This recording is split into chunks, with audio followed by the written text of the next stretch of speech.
Morning, आई doctor Sheela Kumari Gupta. आज मैं आप लोगों को various measure of central tendency के बारे में बतलाने जा रही हूँ, अर्थात केंद्रीय प्रवृत्ति के विभिन्न माप, जिसमें पहला हमारा होता है मैथमेटिकल एवरेज।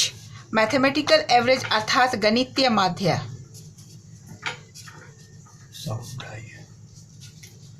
गणितीय माध्य के अंतर्गत तीन आते हैं। पहला है अर्थमेटिक एवरेज, दूसरा है ज्योमेट्रिक मीन और तीसरा है हार्मोनिक मीन। अर्थमेटिक मीन अर्थात इसे हम कहते हैं हिंदी में समांतर माध्य। ज्योमेट्रिक मीन इसे हम कहते हैं गुणोत्तर माध्य।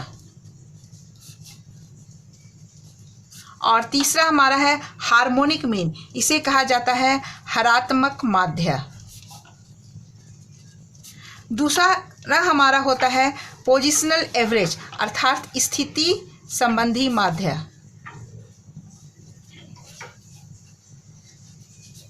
इसके अंतर्गत दो आते हैं, मीडियन और मोड। मीडियन का अर्थ होता है माध्यिका और मोड का अर्थ होता है बहुलक। तीसरा प्रकार का माध्य हमारा होता है कॉमर्शियल एवरेज।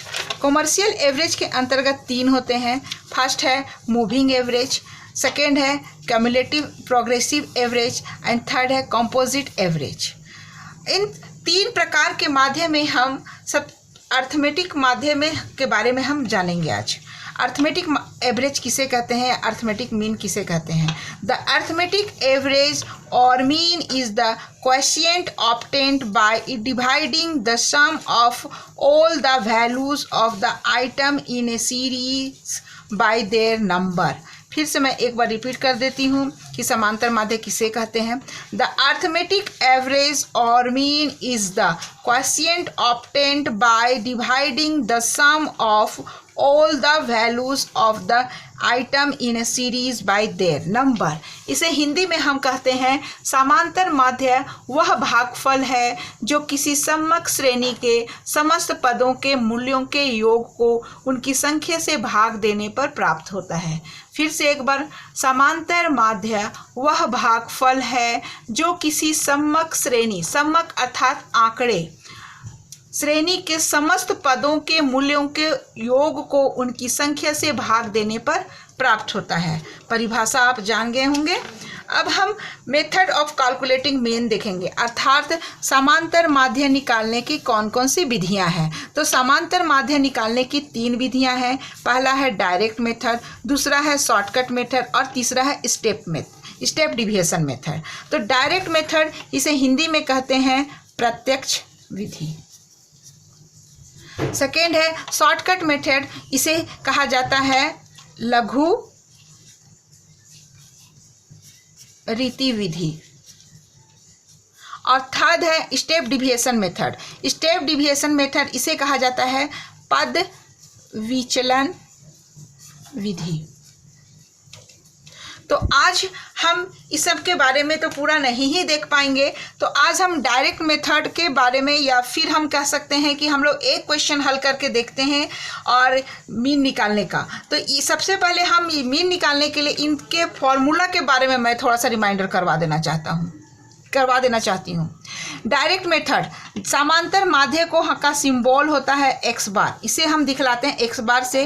डायरेक्ट मेथड में जब हम लिखते हैं तो फॉर्मूला हमारा होता है समेशन एक्स बाई एन। अगर इंडिविजुअल सीरीज में है, अगर हम डिस्क्रीट और कंटिन्यूअस सीरीज की हम बात करते हैं तो हमारा फॉर्मूला हो जाता है X bar is equal to summation F X by N. और सेकेंड है शॉर्टकट मेथड। शॉर्टकट मेथड में हमारा मीन निकालने का फॉर्मूला होता है A plus summation D by N. ये डायरेक्ट इंडिविजुअल सीरीज के लिए। और यदि हम डिस्क्रीट और कंटिन्यूअस सीरीज में हम बात करें तो शॉर्टकट मेथड का फॉर्मूला हमारा होता है A plus summation D by N. Sorry, यहाँ पर एफ हमारा मिस्टेक हो गया। थर्ड है हमारा step deviation method. Step deviation method से अगर हम मीन निकालने का फॉर्मूला हम देखें तो हमारा फॉर्मूला होता है A plus summation D by N और इंटू आई। डिस्क्रीट और कंटिन्यूअस सीरीज में हमारा स्टेप डिविएशन से फॉर्मूला हो जाता है X bar is equal to A plus summation F D dash by N into C. C को हम आई भी लिख सकते हैं, सी और आई एक ही चीज़ है, आप कंफ्यूज नहीं होंगे। इसका मतलब होता है क्लास इंटरवल। अब मैं एक क्वेश्चन लेती हूँ। क्वेश्चन हमारा है the monthly expenditure in rupees of 5 men are as follows 132, 140, 144, 136 and 144। आप सभी जानते होंगे कि ये क्वेश्चन कौन सा सीरीज में है। ये क्वेश्चन हमारा इंडिविजुअल सीरीज में है। इंडिविजुअल अर्थात व्यक्तिगत श्रेणी में क्वेश्चन है। तो व्यक्तिगत श्रेणी individual series.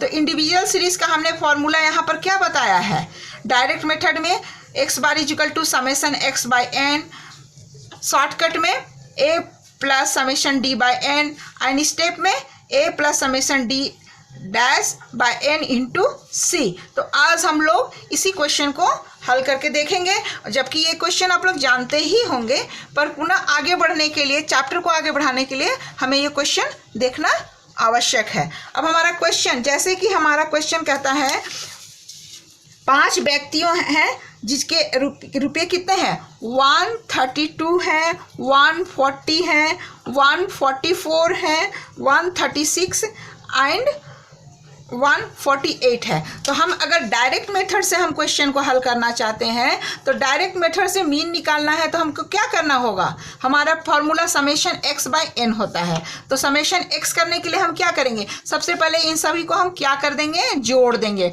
132 plus 140 plus 144 plus 136 plus 148 divided by N. N क्या होता है, N number of person, number of variables होते हैं। तो यहाँ पर नंबर ऑफ वेरिएबल्स कितने हैं हमारे, 1 2 3 4 एंड 5। तो हम यह क्या करेंगे, 5 से डिवाइड कर देंगे। तो हम इस सभी को जोड़ते हैं, तो हमारा क्या होता है, 132 प्लस 140 प्लस 144 प्लस 136 प्लस 148। आप भी जोड़िए।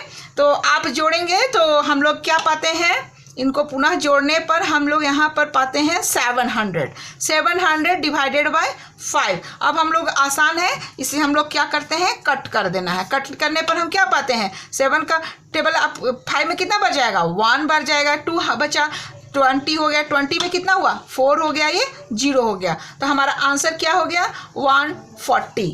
तो हमारा डायरेक्ट मेथड से फॉर्मूला का जो था उसके अनुसार ये आंसर हो गया। अब हम सेकेंड फॉर्मूला देखेंगे शॉर्टकट मेथड में। शॉर्टकट मेथड में हमारा फॉर्मूला होता है X bar is equal to A plus summation D by N. अब इसी क्वेश्चन को हम हल करेंगे। तो यहाँ पर आप जानेंगे ए इजिकल टू होता है, ए का अर्थ होता है एज्यूम्ड मीन। एज्यूम्ड मीन, इसे हिंदी में कहते हैं हम लोग कल्पित माध्य। इसे हम क्या कहते हैं, कल्पित माध्य। और आप एन है जानते हैं, नंबर ऑफ पर्सन, और समेशन डी, तो समेशन, ये तो समेशन का सिंबल है, समेशन यानी सबको जोड़ देना है। और हम डी कैसे निकालेंगे, डी हम निकालते हैं एक्स माइनस ए से निकालते हैं। और ये भी आप याद रखेंगे कि मीन निकालने के लिए हमारा एक्स का होना बहुत ही जरूरी है। एक्स यानी कि मिड पॉइंट होता है। अब हम इस क्वेश्चन को हल करते हैं। मान लिया ये क्वेश्चन हमारा एक्स इजिकल टू दिया हुआ है 132, 140, 144, 136, 148। तो हम क्या करेंगे, सबसे पहले इस क्वेश्चन में क्या निकालेंगे, डी निकालेंगे। D is equal to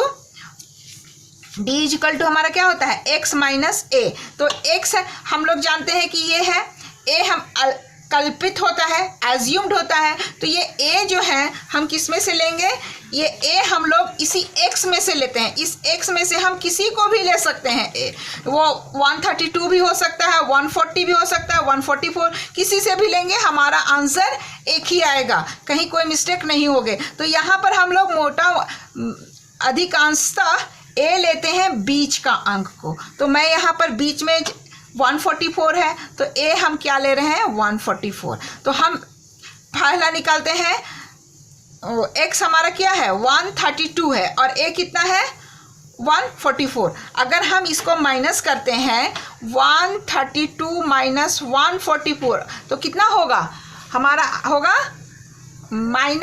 12। तो हम यहाँ पर क्या लिखेंगे, -12 लिखेंगे। पुनः हम क्या करते हैं, 140 - 144 करेंगे तो इसको माइनस करने पर क्या मिलेगा, -4। तो हम यहाँ पर क्या करेंगे, -4 लिखेंगे। और 144 - 144 = 0। उसी तरह 136 - 144 क्या होता है, हो सकता है -8 होगा।